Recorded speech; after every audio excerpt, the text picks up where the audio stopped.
औज़ुबिल्लाहिमिनश्शैतानिर्रजीम बिस्मिल्लाहिर्रहमानिर्रहीम। अस्सलाम वालेकुम व्यूअर्स, उम्मीद करते हो आप सब खैरियत से होंगे। अल्लाह के हुक्म से मैं भी बिल्कुल ठीक ठाक हूँ। आज हम एक और न्यू रेसिपी के साथ आए। आज मैं बनाने लगी हूँ बैंगन का भरता। बहुत मज़ेदार और बहुत आसान तरीके से बनाऊँगी, तो इसके लिए वीडियो आपने एंड तक देखनी है। तो चलें अपनी वीडियो स्टार्ट करते हैं। कढ़ाई में मैं हाफ़ कप घी डाल दूँगी और घी जैसे ही थोड़ा सा गर्म होगा तो हम इसमें लहसुन का पेस्ट शामिल कर देंगे। 1 चम्मच फ्रेश लहसुन का पेस्ट लिया है वो डाल दूँगी और अच्छी तरह से इसको मैं मिक्स करूँगी। इसका कलर भी चेंज हो जाए और इसमें खुशबू आना स्टार्ट हो जाए। जी, तो लहसुन का कलर जो है वो चेंज हो गया है। अब ये देख सकते हैं कितना खूबसूरत सा लाइट ब्राउन कलर आपको चाहिए, आपने ज़्यादा इसको ब्राउन नहीं करना। अब हम इसमें कुछ मसाले शामिल कर देते हैं। मसालों में तमाम मसाले मैं इसमें डाल दूँगी कि लाल मिर्च पाउडर, हल्दी पाउडर, नमक, काली मिर्चें, थोड़ी सी गरम मसाला और धनिया जो था मैंने साबुत लिया उसको थोड़ा सा कूट लिया है। ये तमाम मसाले डालने के बाद थोड़ा सा हम इसमें पानी ऐड कर देंगे कि मसाले जो है वो जल ना जाए। ये पानी ऐड कर दिया है तकरीबन थोड़ा सा, और अच्छी तरह से इसको मैंने मिक्स कर दिया। अब ये देखिए कितना खूबसूरत लग रहा है, मसाले तमाम अच्छी तरह से मिक्स हो गए हैं। अब मैं इसमें शामिल कर दूंगी टमाटर। 2 अदर टमाटर लिए हैं मैंने, और टमाटर डालने के बाद अच्छी तरह से दोबारा से इसको मैं मिक्स करूँगी। टमाटर का ऊपर वाला जो छिलका है उसको मैंने उतार दिया था कि जल्दी से ये टमाटर इसमें सॉफ्ट हो जाएँ। बहुत सारे लोग इसमें प्याज वगैरह शामिल करते हैं, लेकिन प्याज से जो बैंगन का भरता है वो थोड़ा सा मीठा मुझे लगता है, तो मैं इसलिए प्याज इसमें बिल्कुल भी शामिल नहीं करती। जी, तो आप ये देख सकते हैं मसाला कितना ज़बरदस्त तैयार हो गया है, ऑयल भी ऊपर आना स्टार्ट हो गया। मैं दोबारा से इसको मिक्स कर रही हूँ। थोड़ी सी आपने मसाले की भुनाई करनी है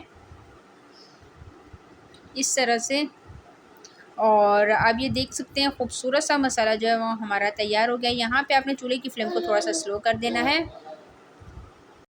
इसी के साथ मेरे पास बैंगन पड़े हुए थे, तकरीबन आधा किलो मैंने बैंगन लिए हैं। बड़े साइज़ के 3 बैंगन थे, उनको मैंने छिलके के साथ जला लिया। जब अच्छी तरह से वो जल गए तो उसके ऊपर से छिलका उतार लिया ठंडा करके, और इस तरह फ़ोर्क की मदद से आपने इसको मैश कर देना है। जितने बैंगन आपके जले होंगे उतना ही टेस्ट मज़े का आएगा। अब मसाले में मैं बैंगन डाल देती हूँ। बैंगन डालने के बाद अच्छी तरह से आपने इसको मिक्स करना है। यहाँ पे चूल्हे की फ्लेम को हम थोड़ा सा हाई कर देंगे और अच्छी तरह से अब आपने इसकी भुनाई करनी है।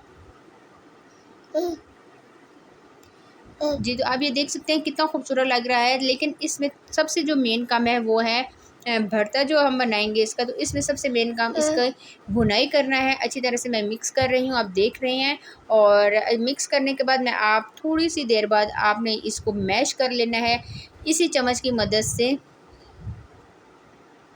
ये इस तरह से अब आपने इसको मैश कर लेना है। आप इसको मैश करते जाएंगे तो ऑयल ऊपर आना स्टार्ट हो जाएगा। जब ऑयल ऊपर आ जाएगा तो आप समझ जाइएगा कि आपका जो बैंगन का भरता है वो बिल्कुल तैयार हो गया है। इसी के साथ मेरी आपसे रिक्वेस्ट है, जिसने मेरे चैनल को सब्सक्राइब नहीं किया प्लीज़ मेरे चैनल को सब्सक्राइब कर लें, ताकि आने वाली हर वीडियो आपको बहुत आसानी से मिल जाए। ढेर सारा हरा धनिया भी इसमें शामिल कर देंगे। यहाँ पर चूल्हे की फ्लेम को मैं ऑफ़ कर दूँगी। ऑफ़ करने के बाद इसको मैं मिक्स करूँगी। यकीन करें बहुत ज़्यादा मज़े की खुशबू आ रही थी, बहुत मज़े का ये बैंगन का भरता बना था। आपने ये रेसिपी ज़रूर ट्राई करनी है। अब मैं इसको प्लेट में सर्व करके आपको फ़ाइनल लुक दिखाती हूँ।